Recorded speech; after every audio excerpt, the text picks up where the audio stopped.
एक समय की बात है, एक ऊंट और लोमड़ी गहरे दोस्त थे। दोनों ने एक दिन फैसला किया कि वे नदी के पार जाकर अपने लिए कुछ खाने की तलाश करेंगे। चूंकि ऊंट बड़ा था और उसकी टांगें लंबी थीं, वह आसानी से नदी पार कर सकता था, जबकि लोमड़ी ऐसा नहीं कर सकती थी।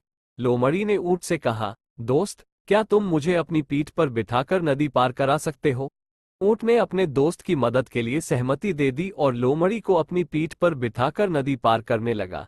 जब वे नदी पार करके दूसरी तरफ पहुंचे, तो दोनों ने खाना खोजना शुरू किया। ऊंट ने अपने लिए घास खाना शुरू कर दिया और लोमड़ी ने मुर्गियों के अंडे खोजकर उन्हें खाने का मजा लिया। खाना खाकर लोमड़ी बहुत खुश हो गई और अपनी खुशी में जोर जोर से चिल्लाने लगी। ऊंट ने उसे समझाया, लोमड़ी, इस तरह चिल्लाओ मत।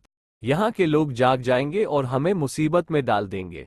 लेकिन लोमड़ी ने उसकी बात नहीं सुनी और अपनी खुशी में और जोर से चिल्लाए। उसके शोर से गांव के लोग जाग गए और ऊंट को पकड़कर उसकी पिटाई कर दी, क्योंकि उन्हें लगा कि ऊंट ने उनकी फसल को नुकसान पहुंचाया है। जब गांव वाले चले गए, तो ऊंट दर्द में कराह रहा था।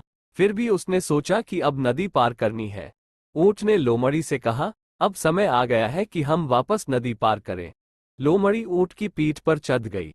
जब वे नदी के बीच में पहुंचे, तो ऊंट ने पानी में जोर से हिलना शुरू कर दिया, जिससे लोमड़ी गिरने वाली स्थिति में आ गई। लोमड़ी ने घबराकर ऊंट से पूछा, तुम ऐसा क्यों कर रहे हो?